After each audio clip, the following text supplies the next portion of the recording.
भगवान श्री कृष्ण कहते हैं, यह संसार मेरी ही माया है, यह संसार मुझसे ही उत्पन्न हुआ है, मैं ही इसका पालन पोषण करता हूँ और मैं ही इस सृष्टि का विनाश भी करता हूँ। मैं भूत, वर्तमान और भविष्य के सभी प्राणियों को जानता हूँ लेकिन वास्तविकता में मुझे कोई नहीं जानता। श्री कृष्ण कहते हैं, जिस तरह प्रकाश की ज्योति अंधेरे में चमकाती है, ठीक उसी प्रकार सत्य भी चमकता है। इसलिए मनुष्य को हमेशा सत्य की राह पर चलना एक अटल सत्य है, जिसे कभी बदला नहीं जा सकता है। इस संसार का जब से निर्माण हुआ है, तब से जन्म मृत्यु का चक्र चलता आ रहा है। जिस प्रकार मनुष्य अपने पुराने वस्त्रों को त्याग कर नए वस्त्र धारण करता है, ठीक उसी प्रकार आत्मा पुराने व्यर्थ शरीर को त्याग कर नए शरीर को धारण करती है। यही प्रकृति का नियम है। इस सत्य को स्वीकार करके भय मुक्त होकर आज में जीना चाहिए।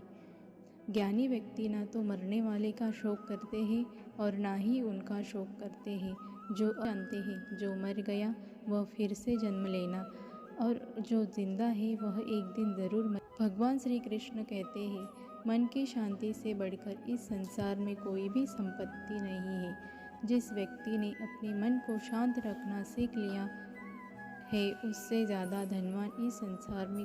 समय मनुष्य के बनाए मार्ग पर नहीं चलता, मनुष्य को ही समय के दिखाए मार्ग पर चलना होता है। इसी को नियति कहते हैं।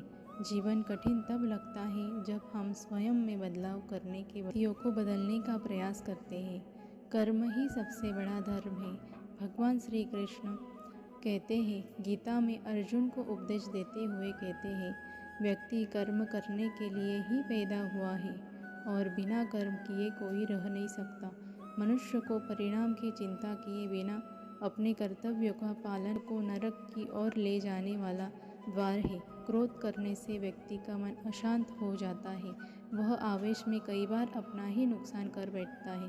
भगवान श्री कृष्ण कहते हैं, मनुष्य को क्रोध से बचना चाहिए। कितना भी गुस्सा आए, स्वयं को शांत रखने का प्रयास करें।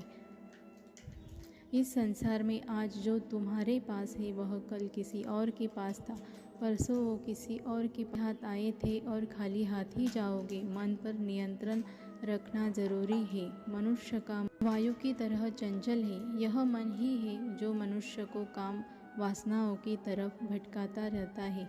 अगर जीवन में सफल बनना है तो मन पर काबू करना बहुत ज़रूरी है।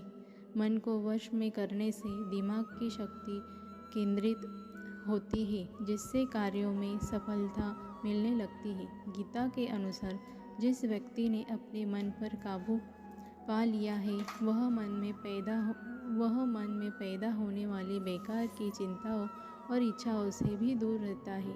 साथ ही व्यक्ति अपने लक्ष्य को भी आसानी से प्राप्त कर लेता है। अगर मन वश में नहीं करोगे तो वह तुम्हारा सबसे बड़ा शत्रु बन जाएगा। हमेशा शक करने वाला व्यक्ति कभी शांति प्राप्त नहीं कर तो वह तुम्हारा सबसे बड़ा शत्रु बन जाएगा। हमेशा शक करने वाला व्यक्ति जूते में पड़े कंकड़ आपको आगे बढ़ने से रोकते हैं। निकाल फेंको उस कंकड़ को। मरी हुई मछली पानी का बहाव चलाती है। जिस मछली में जान होती है वह अपने हौसलों को यह मत बताओ कि तुम्हारी परेशानी कितनी बड़ी है। परेशानी को बताओ तुम्हारे हौसले कितने बड़े हैं। सफल वो नहीं जो अपने दुश्मनों पर विजय प्राप्त करे, बल्कि सफल तो वह है जो अपनी इच्छाओं पर भी विजय प्राप्त करता है। अगर केवल इसलिए आपने अपने सपनों पर काम करना बंद कर दिया तो आप उसे नहीं कर सकते, तो वह आपका सपना नहीं है, वह आपकी बस एक छोटी सी इच्छा है। जो लोग आपको नज़दीक से नहीं जानते उनकी बातों को दिल पर मत लगाओ। आगे बढ़ो और कुछ करके दिखाओ। ज़िंदगी में अच्छे लोगों की तलाश मत करो, बल्कि खुद अच्छे बन जाओ। आपसे मिलकर शायद किसी की तलाश पूरी हो जाए। यदि आप उड़ नहीं सकते तो दौड़ो, यदि आप दौड़ नहीं सकते तो चलो, अगर चल नहीं सकते तो रेंगो, लेकिन हमेशा आगे बढ़ते रहो। एक बार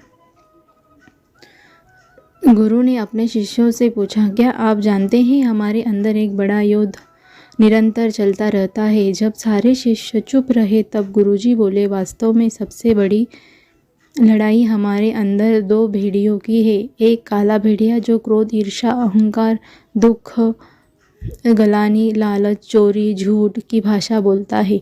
दूसरा सफ़ेद भेड़िया जो आनंद, प्रेम, दया, विचार और सद्भावना की भाषा बोलता है। इसी लड़ाई के शोर में हम पहले से मौजूद शांति भूलकर उसे कहीं और ढूंढने की कोशिश करते हैं।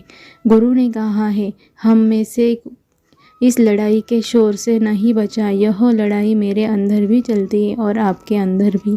शिष्यों ने गुरु की बात ध्यान से सुनी और पूछा, गुरु जी, तो इस लड़ाई में जीत किसकी होगी? गुरु जी ने कहा, वही भेड़िया जीतेगा जिसे तुम खाना दोगे। खाना देने का मतलब है हमारे पास शक्ति है, ध्यान है, ध्यान देने की। हम जिस भेड़िए की बातों पर ध्यान देंगे वो बड़ा और ताकतवर होता जाएगा। इसलिए हमेशा क्रोध से पहले दया चुनना चाहिए, लालच से पहले उदारता, चिंता से पहले शांति और स्थिरता जुड़ी होनी चाहिए और जलन से पहले सद्भावना को चुनना चाहिए। ऐसा करते करते हमारा मन अपने आप आनंदित रहने लगता है।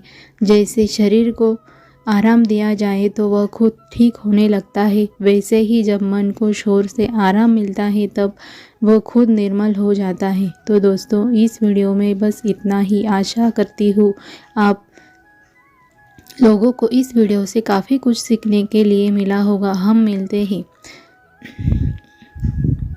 अगले वीडियो के साथ। आपका दिन शुभ रहे।